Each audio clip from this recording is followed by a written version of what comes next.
शिष्य कहते कि मैं जब से गुरु बनाई हूँ तब से मैं बड़ी ही मस्ती में रहती हूँ। और किस भाव से कह रहे हैं, देखिए भजन के माध्यम से। कि जब से गुरुवर मिलल किस्मत आगे बढ़ल, कि जब से गुरुवर मिलल किस्मत आगे बढ़ल। ऐसन गुरुवर न के हो संसार में,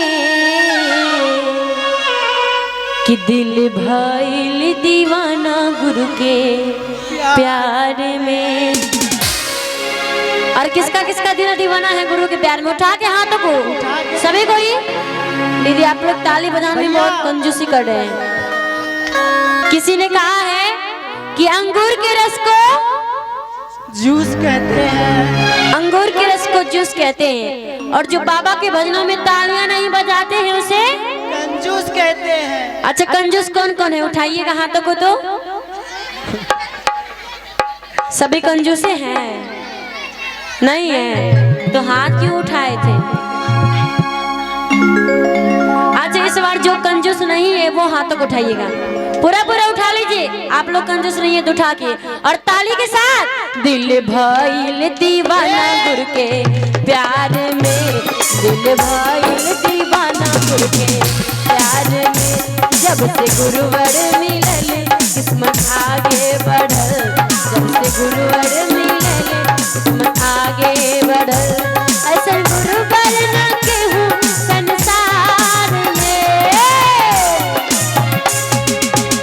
रेस बोलिए शंकर भगवान की और ताली के साथ। दिल भइल दीवाना गुरु के प्यार में, दिल भइल दीवाना गुरु के प्यार में, दिल भइल दीवाना गुरु के प्यार में।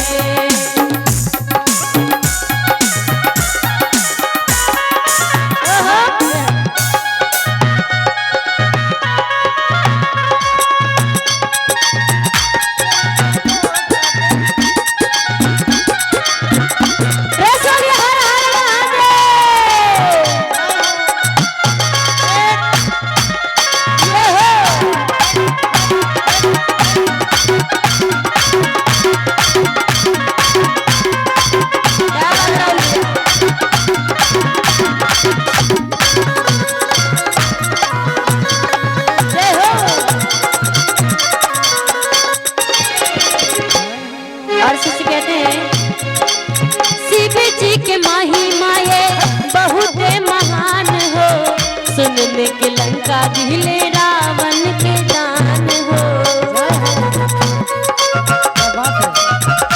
ए हो शिव जी के महिमा ये बहुत महान हो, सुनने के लंका दिले रावण के दान हो।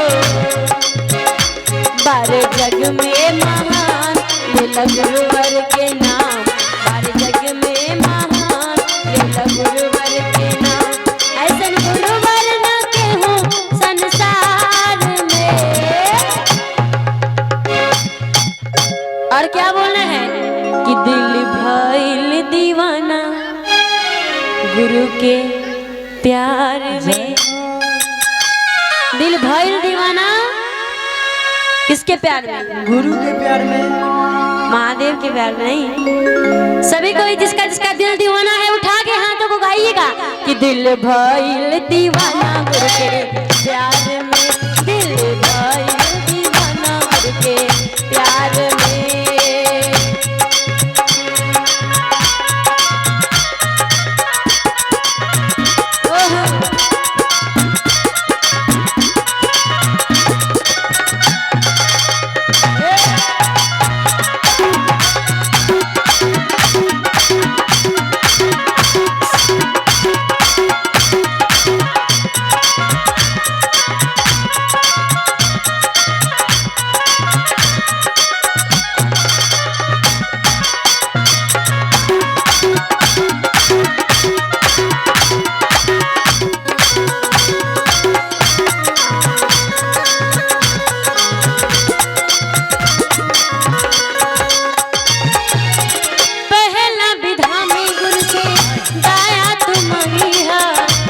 दूसरा विधा में गुरु के चर्चा तू करिया।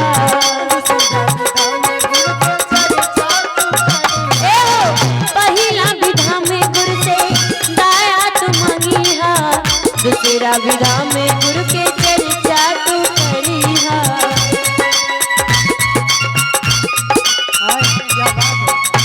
बारे जग में महान ले ला गुरुवर के नाम, बारे जग में महान ले ला गुरुवर के नाम। ऐसा गुरुवर न केहू संसार में। किसी ने कहा है कि गुल गुलशन गुलजार हो जाता है, गुल गुलशन गुलजार हो जाता है, और भजनों में ताली बजाने से सबका बेड़ा पार हो जाता है। आप लोग क्यों नहीं बोल रहे हैं दीदी, गुस्सा गए हैं क्या? नहीं ना, एक बार उठाइएगा हाथों को सभी कोई, भजन का लास्ट पंक्ति है, और ताली बजाते हुए दिल भइल दीवाना गुरु के प्यार में, दिल भइल दीवाना गुरु के प्यार में। जब से गुरुवर मिलल किस्मत आगे बढ़े, जब से गुरु